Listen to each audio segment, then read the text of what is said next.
Hello everyone, the Bengal seller কবিতাটি যেটি লিখেছেন সরোজিনী চট্টোপাধ্যায় নাইডু, এর উপর এটি দ্বিতীয় ভিডিও।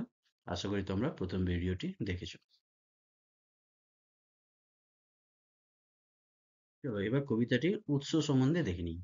কবিতাটি নেওয়া হয়েছে সরোজিনী নাইডুর second collection of poems the bird of time, যেটি প্রকাশিত হয়েছিল 1912 খ্রিস্টাব্দে, সেখান থেকে। চলো কবিতাটিতে কোন কোন চরিত্র পাওয়া যাচ্ছে সেগুলো দেখে নিই। কবিতাটিতে প্রধান এবং একমাত্র চরিত্র আমরা যা পাই তা হচ্ছে বেঙ্গল সেলার্স।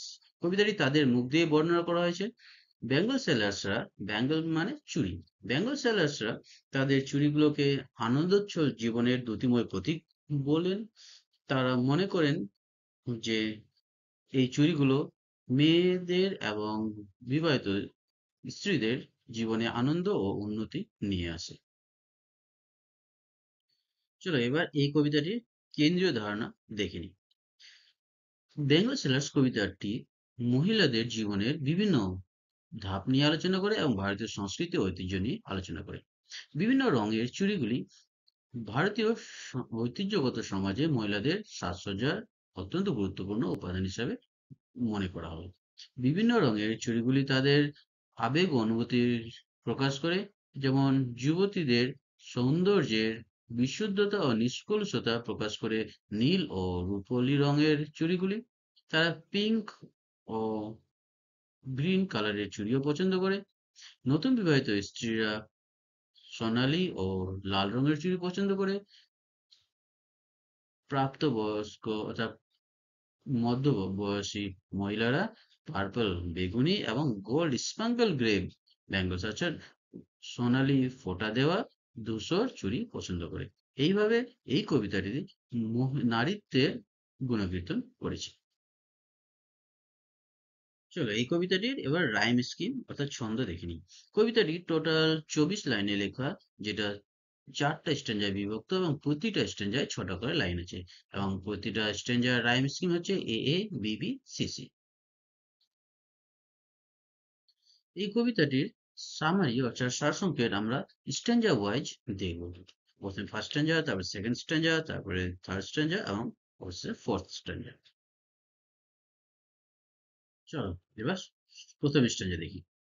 এই কবিতাটি বেঙ্গল সেলার্সদের অর্থাৎ চুরি বিক্রেতাদের গান হিসাবে বর্ণনা করা হয়েছে। 4টি স্ট্যান্জা ছন্দোবদ্ধভাবে না প্রথাগত ভারতীয় সমাজে নারীত্বের গুণকীর্তন করছে। প্রথম স্ট্যান্জায় কবি বেঙ্গল সেলারদের যাত্রার বর্ণনা করছে, যারা ঝলমলে বিভিন্ন রঙের চুড়ি নিয়ে মন্দির ফেয়ারের উদ্দেশ্যে যাত্রা করে। তাদের পায়ে হাঁটা সত্ত্বেও তারা খুব খুশি ও আনন্দিত। তাদের চুড়িগুলো কমল রামধনু রঙে রাঙিত এবং তারা মনে করে এই চুড়িগুলো মহিলাদের এবং কন্যাদের জীবনে আনন্দ নিয়ে আসে। দ্বিতীয় স্ট্যান্জায় এই কবিতাটির বক্তারা অর্থাৎ বেঙ্গল সেলার্সরা, চুড়ি বিক্রেতারা, তাদের বিভিন্ন চুড়ি নিয়ে আলোচনা করছেন। তারা মনে করেন চুড়ি মেয়েদের জীবনে খুব গুরুত্বপূর্ণ ভূমিকা পালন করে। অবিবাহিত মেয়েদের জন্য সবচেয়ে ভালো চুড়ি হচ্ছে বা তারা যেটা পছন্দ করে সেই চুড়ির রং হচ্ছে নীল এবং রূপলি, যা কুয়াশাচ্ছন্ন পাহাড়ের কথা স্মরণ করিয়ে দেয়। এবার কিছু চুড়িকে বনভূমির মধ্য দিয়ে প্রবাহিত নদীর পাশে প্রস্ফুটিত শান্ত ঝলমলে কুঁড়ির সাথে তুলনা করা হয়েছে, এবং অন্য চুড়িগুলি সদ্য প্রস্ফুটিত পল্লব রাজির মতো কোমল ও দীপ্ত। তৃতীয় সঞ্জয় দেখিনি। তৃতীয় সঞ্জয় বর্ণনা করা হয়েছে নববধূর আবেগ ও আকাঙ্ক্ষা। বেঙ্গল সেলাররা নববধূদের জন্য উপস্থাপন করে হলুদ বা অরেঞ্জ, কমলা কিংবা লাল রঙের চুড়ি।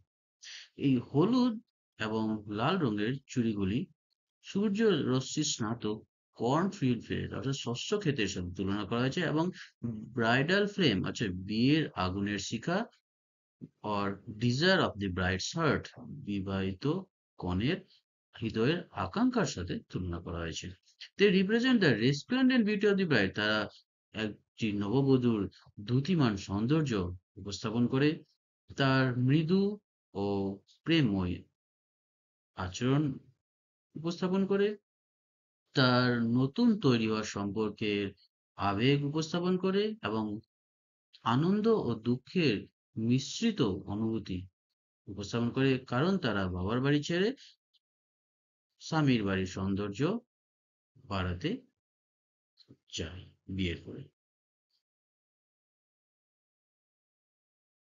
চতুর্থ স্টেজা নারীত্বের চূড়ান্ত পর্যায়ে বর্ণনা করে।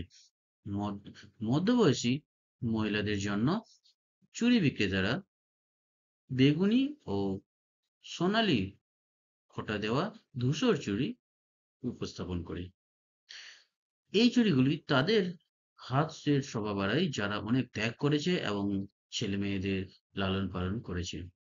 সেই মহিলারা গর্ববোধ করে তাদের পরিবারের কাজকর্ম করার মধ্য দিয়ে, এবং পরিবার এর সবকিছু সামলানোর দায়িত্ব তারা তাদের স্বামীর সাথে ভাগ করে নেয় এবং তাদের স্বামীকে সমর্থন করে। তারা ঈশ্বরের প্রার্থনা করে এবং তার পরিবারের জন্য আশীর্বাদ চেয়ে নেয়। এইভাবে এই কবিতাটি স্পষ্টভাবে বর্ণনা করছে একটি মহিলার জীবনের বিভিন্ন অংশ, বিভিন্ন ধাপ, অবিবাহিত অবস্থা থেকে মাতৃত্ব এবং তার পরেও। সুন্দর উপমার সাহায্যে বেঙ্গল সেলার কবিতাটির ওপর আমাদের দ্বিতীয় ভিডিও এখানেই শেষ হলো। এর পরবর্তী ভিডিওতে আমরা স্ট্রেঞ্জার ওয়াইজ আলোচনা করব।